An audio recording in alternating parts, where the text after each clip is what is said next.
What? Hi, this is Theoretical Bullshit, and this is a response to Fifth Watcher, to whom I am subscribed and who I enjoy very much. So if you don't know who he is, check him out. I don't know your first name, so I'm going to refer to you as Fifth. How do you like that? Or Watcher, or Fifth Watcher, or Watcher, comma, Fifth. Any combination thereof you are susceptible to. So, you know, just be forewarned. I don't do this very often, but the purpose of this video is to agree with you, or at least that's half the story, and you'll find out what that means in a minute. But I don't normally do that. I don't normally make videos agreeing with people because I find that boring. Your video was a counter-argument, or at least a rebuttal to a common atheistic argument, or at least an argument against the existence of God, in which omniscience is supposedly contradictory to human free will. And the argument goes something like this. The argument says that omniscience, by the way, you use the word omnipotence. They're supposed to be two different things. One is infinite knowledge, the other is infinite power, but I'm assuming you're just granting that if a being is omnipotent, it's necessarily omniscient as well, which is cool with me. I'm just going to keep on using the word omniscience, though, because I like my sanity. Anyway, the argument basically says that God's omniscience is logically contradictory to the doctrine of human free will. In other words, if God knows with infallible certainty that I'm going to snap my fingers in 30 seconds, then it would be logically impossible for me to do otherwise. And if I do manage not to snap my fingers in 30 seconds, then God was obviously mistaken and is therefore not omniscient. So yeah, you can't have it both ways. And yes, that's true. That's actually true. But by the way, this is to any atheist subscriber of mine who's used this argument or plans on using this argument. The reason I agree with... Uh-oh, I said 30 seconds and it's happening. No. Ah. Foiled again. Yes, it's true that if God knows what I'm going to do before I'm going to do it, then I'm going to end up doing that. Otherwise, God would be wrong, and this, you know. But to any atheist subscriber of mine who's used this argument or plans on using this argument, the reason I agree with Fifth Watcher that it's not a good argument is essentially that it doesn't really address what free will is. Free will is not, and has nothing to do with, the power to escape prediction. No Christian ever claimed that it was. Now, if the argument could demonstrate that because an omniscient God is watching, we're making different choices than we would be if an omniscient God were not watching, then it would be more valid. But it doesn't demonstrate that. There's a phone on my desk here, and I'm about to pick it up. It's my choice to pick it up. And I'm going to do so whether God knew with infallible certainty that I was going to or not. There. Thus, my free will has not been compromised. You know what you could do? You could almost reword the argument in this way. If God knows with infallible certainty how I'm going to exercise my free will before I do so, then it's absolutely inevitable that I'm going to exercise my free will in that way. Okay? Duh. But, Fifth Watcher, I'm not going to let you off that easy. There's a better argument than that which can be made, using the same kind of sort of philosophy of reasoning. And I don't know why I've never heard anybody else make this argument. I mean, I'm sure somebody has, but it's beyond me why this isn't more popular. But the argument goes like this. It's really simple. It is a contradiction to be both omniscient and omnipotent. That's it. Infinite knowledge contradicts infinite power. And here's why. If God knows with infallible certainty that he is going to part the Red Sea before he does it, then it is impossible for God not to part the Red Sea.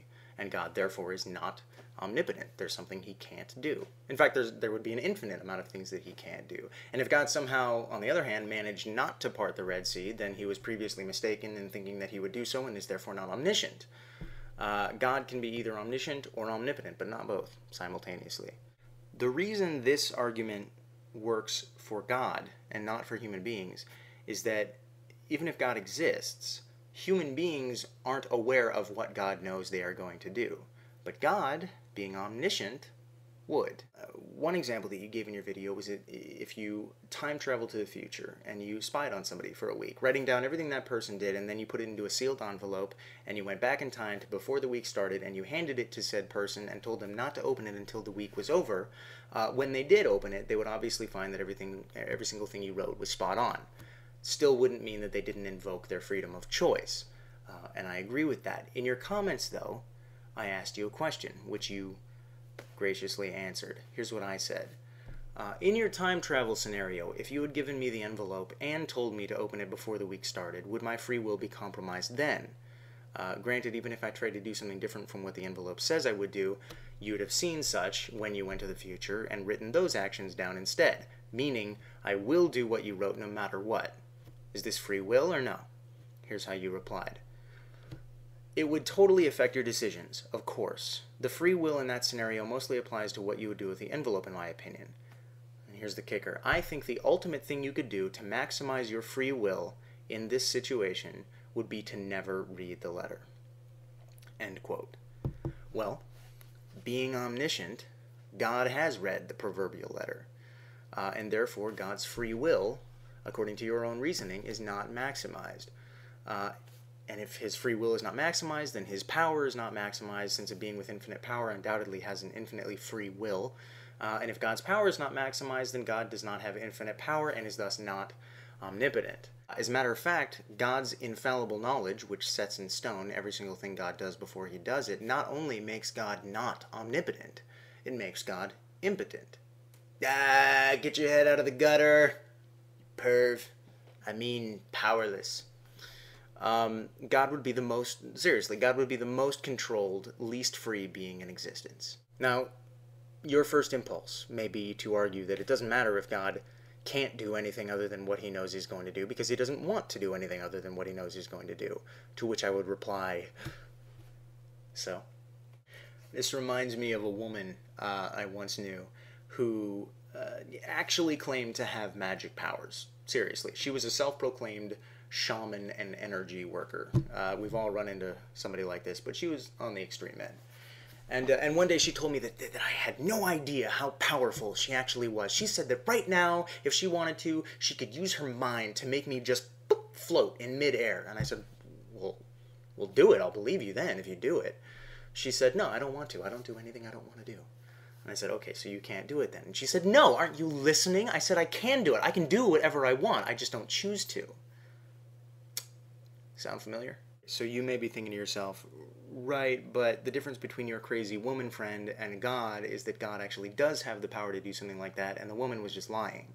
But that's the point. No, God does not have the power to do something like that. God doesn't have the power to do anything that isn't in that linear procession of events that he is already predestined to do. And he can't do any of those things at any other time than the time he's going to do them. He's the most limited being in the universe. There's no difference in this situation between God and the crazy lady. She may not want to make me float in midair. Doesn't mean she can. Likewise, God may not want to do something he knows he's not going to do. Doesn't mean he can. Peace!